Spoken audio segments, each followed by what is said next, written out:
수요 예배에 오신 여러분을 사랑하고 축복합니다. 오늘 이 시간 예배와 말씀을 통하여 새 힘을 얻으시기를 소망합니다. 5월은 가정의 달입니다. 이 가정의 달에 우리 선한목자교회 모든 가정에 하나님의 은혜가 가득히 흐르고 각 가정마다 대화와 웃음이 넘쳐나시기를 축복합니다. 오늘 저는 푸른 목장과 같은 가정이라는 제목으로 말씀을 나누고자 합니다. 저는 가족을 생각하면 떠오르는 행복했던 순간들이 많이 있습니다. 제가 어렸을 때에 부모님께서 생일 케이크와 예쁜 선물을 주시면서 생일을 축하해 주셨던 것과 학예 발표 때에 발레를 하는 순서가 있었는데 그때 제가 거의 찢어질 것 같은 발레복을 입고 발레를 했었던 기억이 납니다. 저게 바로 접니다. 그때 부모님께서 참석하셔 저를 보시고는 우리 딸이 제일 잘했다 칭찬해 주시고 가족이 함께 행복한 식사를 했었던 기억이 납니다. 청소년 때에는 이른 아침에 일어날 때마다 저희 엄마께서는 송정미 사모님의 찬양을 크게 틀어놓으시며 저를 막 깨우셨습니다. 저의 팔이나 다리를 주물러 주시기도 하였고 사과를 억지로 입에 넣어 주시곤 하셨습니다. 그때 저는 자다가 먹는 사과가 너무 부담스러웠지만 그걸 먹으며 아침을 굉장히 상쾌하게 깨우곤 하였습니다. 지금 생각해 보면 그런 순간순간들이 좋은 추억과 행복한 순간으로 기억에 남은 것 같습니다.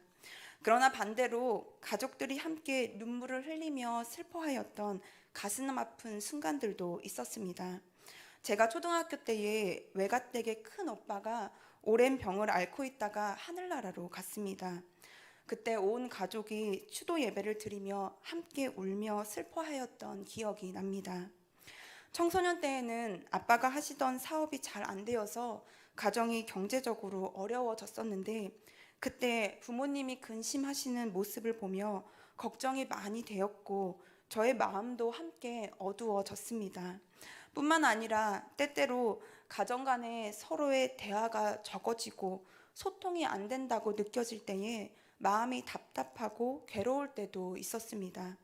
아마도 저뿐만 아니라 여기 계신 모든 가정에는 행복했던 순간도 있으셨을 것이고 슬프고 답답하고 어두웠던 순간들도 있으셨을 것입니다. 이처럼 가정이란 서로가 긴밀하게 연결되어 있어서 기쁨과 슬픔을 함께 느끼며 살아가는 공동체입니다. 그렇게 가정에서 부모님이 자녀에게 그리고 자녀가 부모에게 긍정적인 영향력을 준다면 우리는 가정을 통해서 마음이 회복되고 성장하며 아름다운 가정이라는 열매를 맺게 될 것입니다. 그러나 반대로 가정이 부정적인 영향력을 끼친다면 우리는 가정 때문에 좌절하고 서로가 상처를 주고받으며 괴로워하다가 뿔뿔이 흩어진 채 각자의 인생을 살아갈 것입니다. 성경 속에서도 보면 긍정적인 영향을 주고받았던 가정이 있는가 하면 부정적인 영향만 끼쳤던 가정들이 많이 있습니다. 성경 속에 등장한 다양한 가정들을 통해 가정의 영향력이 얼마나 중요한지 잠시 나누고자 합니다. 사사시대에 부정적으로 평가되었던 가정 중에는 미가의 가정이 있습니다. 사사기 17장에 보면 미가라는 사람이 있습니다. 그는 하나님을 잘 알고 있었던 한 가정의 아들입니다. 그런데 어느 날 미가는 돈을 훔치게 됩니다. 자기 어머니의 은 1,100세겔을 훔칩니다. 이때 미가의 어머니는 누가 돈을 훔쳐갔는지 모르는 상황에서 돈을 훔쳐간 도둑을 잡기 위해 온갖 저주를 하며 막 그 도둑을 찾아다닙니다. 이때 아들인 미가는 어머니의 저주하는 소리를 들으며 두려워하는 마음을 갖게 됩니다. 그래서 어머니에게 자신이 돈을 훔쳤다고 말하게 됩니다. 이 소리를 들은 미가의 어머니는 그동안 저주했던 대상이 아들인 것을 알게 되고 무척 당황합니다. 그리고는 갑자기 말을 바꾸며 저주의 말은 온데간데 없이 사라지고 내 아들이 여호와께 복받기를 원한다고 이야기를 합니다. 이처럼 미가의 어머니는 다른 사람에게는 매우 인색하지만 내 자식에게는 너무나 관대한 그야말로 자녀를 과잉보호하는 그런 어머니였습니다. 이 미가의 가정에 이런 도둑질 소동이 있은 후에 미가와 그의 어머니는 저주를 퍼부었던 그 돈을 서로 갖기 싫어해서 그 돈의 일부분으로 가정의 신당을 짓고 제사장이 입는 의복을 만들어서 자신의 아들인 미가에게 입히고 아들을 제사장으로 삼는 이런 황당한 일을 벌이게 됩니다. 예나 지금이나 예배는 개인의 집에서 드리는 것이 아니라 제사장의 인도하에 성전에서 드리는 것이 우선입니다. 그런데 미가의 가정은 자신의 집에 신당을 만들고 아들을 제사장으로 삼았습니다. 아마도 미가의 어머니는 자신이 저주한 모든 것이 아들에게 임하지 않기를 바라며 그럴 마음으로 행했던 일이었을 것입니다. 그러나 미가의 어머니의 모습은 하나님의 말씀보다 자신의 잘못된 믿음을 앞세운 모습이었고 하나님이 세우신 이 예배의 원리를 소홀히 여긴 어리석은 행동이었습니다. 이처럼 자녀를 우선시하며 살아가는 가정, 어떠한 영적인 원칙이 없는 가정들은 영적으로 올바로 세워지기가 어렵고 하나님이 주시는 축복을 온전히 누리지 못하는 가정이 될 것입니다. 반대로 성경 속에는 믿음의 가정을 세웠던 인물들이 많이 있습니다. 그 중에 구약 성경 속의 야곱과 엘가나 가정이 그렇습니다. 창세기 35장 2절에서 3절을 보면 야곱은 자기 집안 사람들을 다 불러놓아 너희 중에 있는 이방 신상들을 버리고 자신을 정결하게 하고 너희들의 의복을 바꾸어 입으라고 이야기를 합니다. 이는 자녀들이 하나님만을 섬기며 거룩한 삶을 살기를 바라는 말씀입니다. 하나님께서는 이러한 믿음의 결단을 선포한 야곱과 그의 가문을 사용하셨습니다. 그리하여 야곱의 가정은 많은 어려움이 있었지만 이러한 어려움과 고난을 이겨내고 큰 축복을 받는 가정이 되었습니다. 사무엘상 1장에 보게 되면 엘가나의 가정이 등장합니다. 이 엘가나는 1년에 3번씩 절기를 드리는 되게 중요한 이 행사 가운데에 꼭 드리는 그런 예배를 소중히 여기는 매우 경건한 아버지였습니다. 그리고 그의 아내인 한나는 성전을 지키며 눈물로 기도하는 어머니였습니다.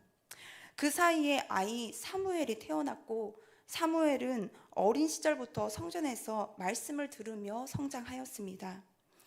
이처럼 하나님께서는 온 가정이 하나님만을 섬기는 모습을 너무 기뻐하셨고 그러므로 사무엘을 이스라엘 왕을 세우는 선지자로 사용하여 주셨습니다. 신약성경 속에서도 믿음의 가정들이 많이 있습니다. 사도행전 16장에 나오는 빌립보 간수는 선교사였던 바울과 실라를 만납니다. 그리고 그곳에서 예수님을 믿게 됩니다. 바울과 실라는 빌립보 간수에게 주 예수를 믿으라. 그리하면 너와 내 집이 구원을 받으리라 라고 선포합니다. 그때 빌립보 간수의 가정은 선포한 이 말씀만을 듣고 말씀에 순종하여 온 가정이 세례를 받고 하나님을 믿는 가정이 되었습니다. 이뿐만이 아니라 신실한 믿음이었던 외할머니와 어머니 유니게로 인하여 믿음의 자녀로 성장한 로이스도 있고 또한 부부가 하나가 되어서 교회를 온전하게 섬긴 브리스길라와 아굴라 부부도 있습니다. 이처럼 하나님은 사람을 통하여 역사하십니다. 그리고 그 사람들이 속한 가정, 믿음의 가정을 사용하십니다. 바라기는 오늘 우리의 가정도 하나님이 이루어 가시는 계획 속에서 사용되어지는 귀중한 도구로 쓰임받는 믿음의 명문 가정이 되시기를 축복합니다.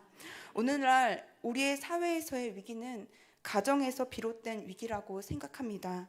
건강한 가정에서 건전한 자녀들이 세워지고 믿음의 가정에서 영적인 축복이 흐르게 됨을 믿습니다. 저와 여러분의 가정 모두가 하나님께 큰 축복을 받는 가정이 되실 수 있기를 진심으로 소망합니다. 그렇다면 하나님이 축복하시는 가정은 어떠한 가정일까요? 오늘 본문 말씀인 시편 128편 말씀을 통해 우리는 하나님께서 축복하시는 가정이 어떠한 모습인지를 알 수 있습니다.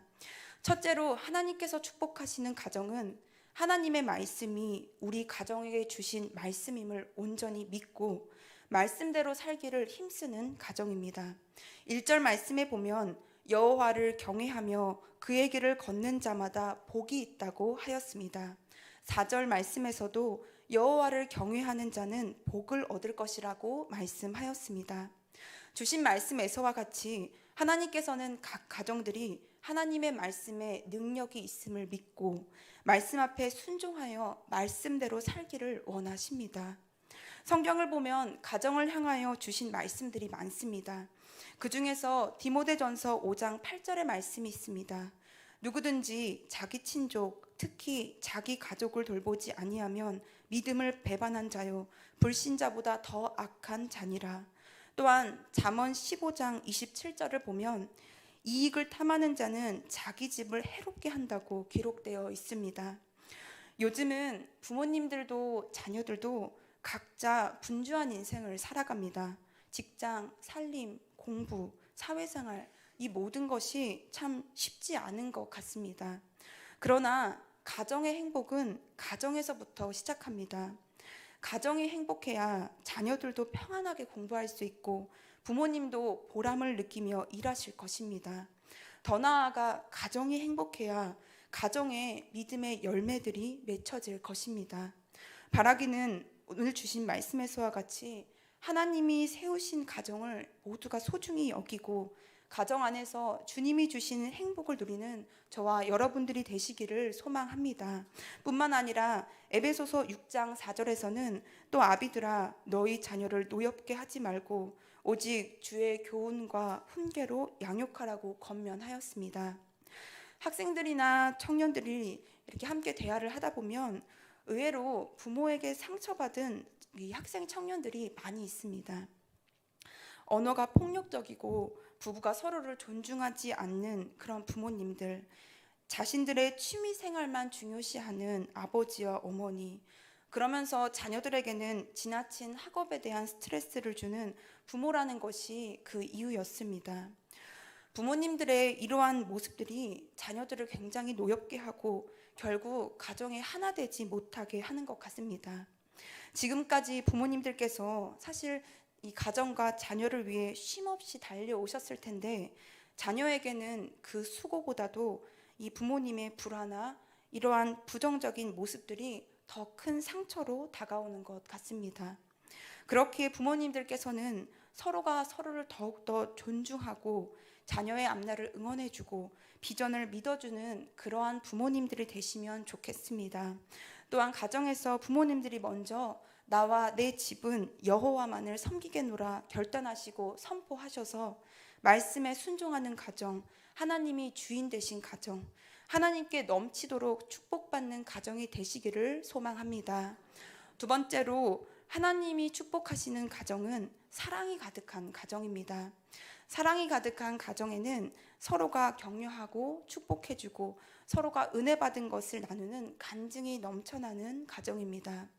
오늘 말씀 3절에 보면 시편 기자는 아내의 모습을 결실한 포도나무 같다고 표현합니다. 본문에 나온 포도나무는 하나님의 축복 가운데 아름답게 살고 있는 아내를 의미합니다. 또한 자녀들은 감람나무와 같다고 말하였습니다. 감람나무는 기름을 생산하고 그 기름을 가지고 빛을 만듭니다. 그렇게 감람나무는 위대한 가능성을 의미합니다. 이 말씀을 보니 시편 기자는 이 가정을 굉장히 따뜻한 분위기, 자신이 살고 있는 가정이 참 따뜻한 분위기의 가정입니다. 아내는 하나님의 축복을 받고 있는 소중한 사람이고 자녀는 미래가 더욱 기대되고 믿고 맡길 수 있는 존재라고 생각하기 때문입니다. 이러한 분위기 속에서 더욱 푸르른 목장과 같은 가정이 될 것입니다. 신명기 말씀에 보면 믿음의 가정을 세우는 일은 부모가 체험적인 신앙을 가지고 자녀와 함께 식사하고 대화하는 분위기 속에서 이루어지고 있습니다. 분위기가 참 중요합니다.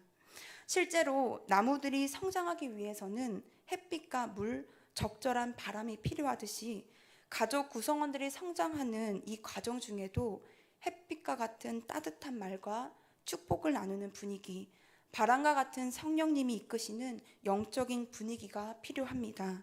이러한 분위기 속에서 더욱 푸르른 목장과 같은 가정이 될 것입니다. 그래서 이 신명기의 말씀도 이 가정이 더 좋은 분위기로, 말씀을 읽고 경건한 분위기로, 따뜻하고 영적인 이 기운이 있는 분위기로 이루어 가려고 노력하는 것 같습니다. 따뜻하고 영적인 가정의 분위기 속에서 자녀들은 믿음으로 살아가는 법을 배우고 그곳에서 자연스럽게 경건한 삶을 배우며 살아가게 됩니다. 오늘 우리의 가정의 분위기도 문화도 다 이것에 따라서 자녀의 성품과 언어, 행동, 습관 등 모든 면에 중요한 역할을 미치게 됩니다. 그렇기에 믿음의 가정을 세우기 위해서는 건강한 가정의 문화를 세우는 것이 무엇보다 중요합니다. 오늘 우리의 가정이 서로를 귀히 여기고 격려하고 축복하며 은혜로운 대화와 영적인 성장을 이루어가는 가정이라면 그 가정이야말로 하나님이 축복하실 만한 가정일 것입니다. 저의 경우에도 가족들과 모이면 하나님께서 오늘 내게 주신 감동이나 간증들을 서로 이야기합니다.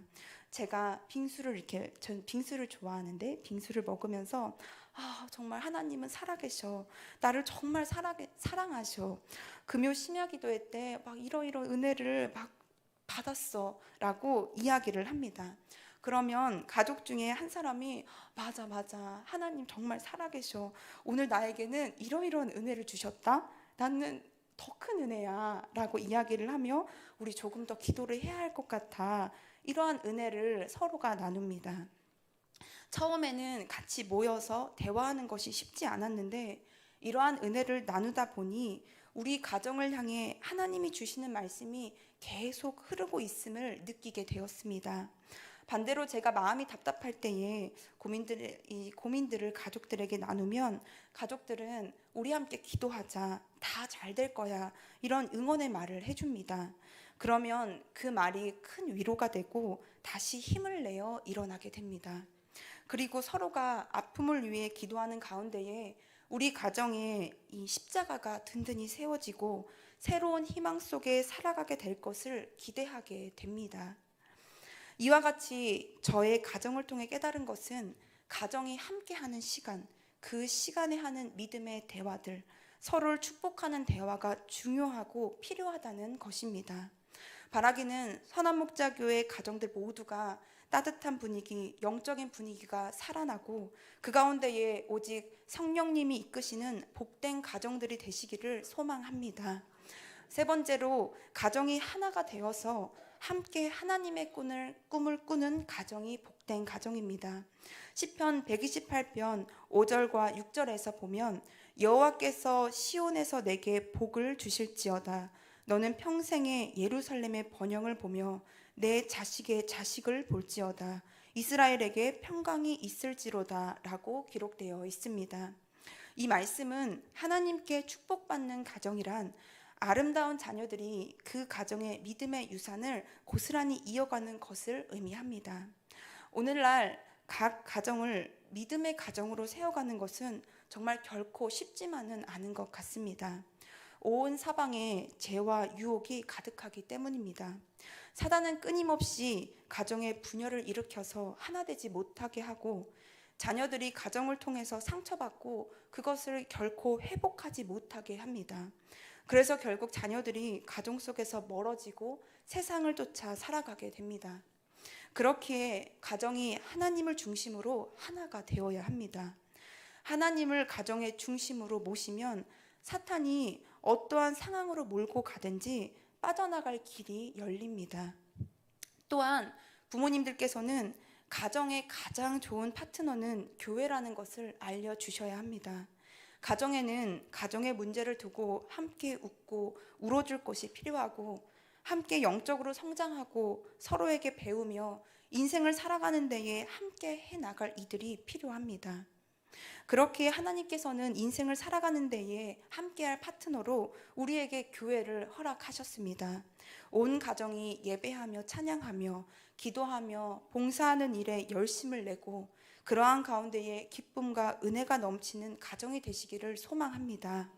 에베소서 5장 25절부터 27절을 보면 예수님이 교회를 온전하게 하시고자 함을 느낄 수 있습니다. 25절에서부터 말씀하시기를 남편들아 아내 사랑하기를 그리스도께서 교회를 사랑하시고 그 교회를 위하여 자신을 주심같이 하라. 이는 곧 물로 씻어 말씀으로 깨끗하게 하사 거룩하게 하시고 자기 앞에 영광스러운 교회로 세우사 티나 주름 잡힌 것이나 이런 것들이 없이 거룩하고 흠이 없게 하려 하심이라 라고 하였습니다. 말씀을 통해 알 수 있듯이 예수님은 교회를 사랑하시고 교회를 정결하고 거룩하게 하시기 위해서 자기의 목숨까지도 버리셨습니다. 그렇기에 우리 또한 주님의 교회를 위해서 우리 자신을 온전히 내어드리고 우리 가정을 통해 주의 뜻이 이루어질 것을 믿는 믿음으로 살아가야 합니다. 주님과 같은 헌신된 마음으로 교회에 오신다면 하나님께서 크게 기뻐하시고 성전에 부어주시는 그 은혜가 가정에도 가득 흐르게 하실 것입니다. 바라기는 우리 모든 가정들마다 교회와 하나가 되고 하나님과의 온전한 관계가 회복되시기를 소망합니다. 뜻을 같이 하는 그리스도인의 공동체 속에서 영적인 목마름이 해결되어지고 함께 하나님의 꿈을 이루어가는 복된 가정들이 되시기를 축복합니다. 마지막으로 수고와 보람이 있는 가정이 축복받는 가정입니다. 농부가 씨를 뿌리고 밭을 가꾼 후에 풍성한 곡식을 거둔다면 얼마나 보람될까요? 가정에서 부모님들이 자녀를 위해서 열심히 수고한 대로 우리 모든 자녀들이 복된 인생을 살아간다면 얼마나 좋을까요? 우리 자녀들이 공부하고 마음 썼던 그 수고대로 좋은 성적을 거두고 행복한 인생을 살 수 있다면 얼마나 기쁠까요? 그러나 내가 노력하고 최선을 다하였지만 수고한 대가를 거두지 못할 때가 더 많은 것 같습니다. 자녀들이 부모님의 마음처럼 성장하지 못하는 경우도 있고 자녀들 스스로가 자신의 꿈을 포기하고 절망하는 인생을 살아갈 때도 있습니다. 그러나 128편 1절에 보면 하나님께서는 내가 내 손이 수고한 대로 먹을 것이다 라고 말씀합니다. 수고의 결과를 누리는 삶을 살게 될 것이라는 약속의 말씀입니다.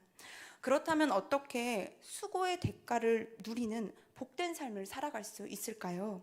그 비결은 바로 128편 1절에 기록되어 있듯이 여호와를 경외하는 그 수고를 할 때에 하나님께서는 그 수고대로 거두게 하십니다. 하나님이 원하시는 참된 수고는 언제나 하나님을 경외하는 수고, 영적인 수고입니다. 특별히 가정 안에는 서로를 향한 기도의 수고가 정말 필요합니다. 한 신학자가 말하기를 기도는 수고와 인내라고 하였습니다. 한결같이 기도하는 수고가 심겨진 가정은 기도한 대로 축복받는 가정이 되고 가정에서 기도의 열매들이 보여질 것이라고 하였습니다. 대지의 작가로 유명한 미국의 소설가 펄 벅이라는 사람이 있습니다. 그녀는 1938년 노벨 문학상을 수상했으며 한국의 6.25 전쟁과 한국인 혼혈아를 소재로 한 이 작품을 썼기 때문에 한국과도 인연이 깊습니다. 그녀는 항상 따뜻한 시선과 마음으로 글을 썼는데 그러한 글을 쓸 수 있었던 이유가 바로 부모님께 물려받은 영적인 유산 때문이었다고 고백하였습니다. 그녀는 어머니의 초상이라는 작품에서 자신의 어머니를 이렇게 회상합니다. 한 일화인데요. 이 가정은 이 선교사의 남편을 따라서 중국에서 살고 있었습니다. 그런데 어느 해에 중국에 심한 가뭄이 들었고 이로 인해 중국인들의 농사가 큰 수확을 거두지 못했습니다. 이러한 와중에 선교사인 남편은 아내와 이 펄벅 자녀를 두고 다른 지방으로 선교를 하러 떠나게 됩니다. 선교사인 남편을 배웅한 후에 어머니 캐롤라인은 창가에서 바느질을 하고 있었습니다. 그런데 그때 우연히 이 중국인들이 이제 하는 말이 비가 오지 않고 이렇게 가뭄이 계속되는 원인은 선교사 가정이 이 지방에 들어왔기 때문일 거야. 그러니 오늘 밤 선교사 가정을 죽여서 우리 신에게 바치도록 하자라는 이야기를 하게 됩니다. 캐롤라인은 이 이야기를 들었습니다. 그리고 너무나 두려웠습니다.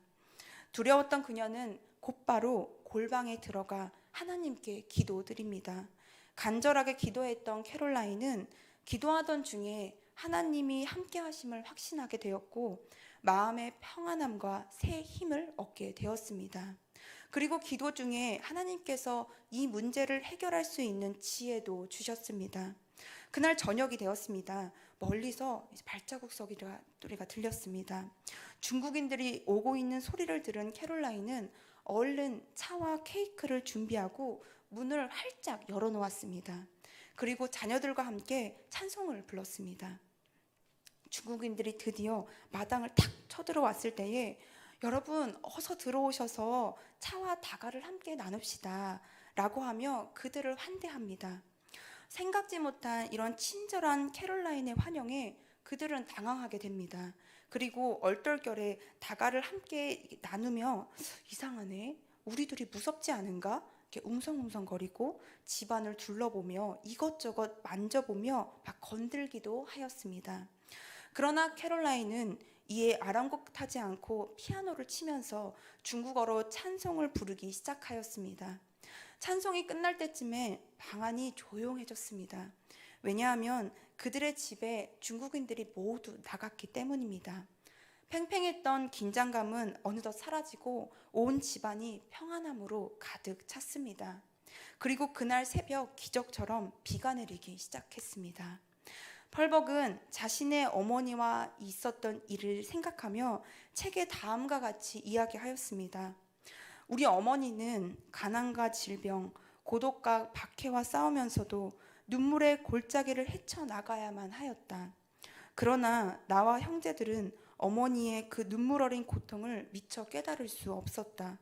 왜냐하면 우리는 어머니의 얼굴 그 어느 곳에서도 고난의 어두운 그림자를 찾아볼 수 없었기 때문이다. 어머니는 언제나 쾌활하게 노래를 불러주셨고 우리가 항상 즐거운 마음을 가질 수 있도록 세심하게 보살펴 주셨다. 과연 이 캐롤라인 어머니가 고난과 고독 속에서 웃을 수 있었던 힘이 어디서 났을까요? 그것은 날마다 주께 기도하며 주께 힘을 얻었기 때문이었습니다. 오늘 우리의 가정 앞에도 많은 근심할 일들이 있습니다. 그러나 인내하고 기도함으로 주께 힘을 얻으시기를 소망합니다. 가정을 위해 기도하는 어머니, 아버지의 그 수고는 땅에 떨어지지 않을 줄을 믿습니다. 가정 속에서 풍성한 열매로 맺히게 될 줄을 믿습니다. 바라기는 우리의 모든 가정이 말씀대로 살기를 힘쓰는 가정, 따뜻함과 은혜의 분위기가 흐르는 가정이 되고 가정의 부모님과 자녀가 하나가 되어서 하나님의 꿈을 꾸고 기도하여서 복된 가정으로 세워가실 수 있기를 주님의 이름으로 축복합니다. 우리 함께 찬양 기도하겠습니다.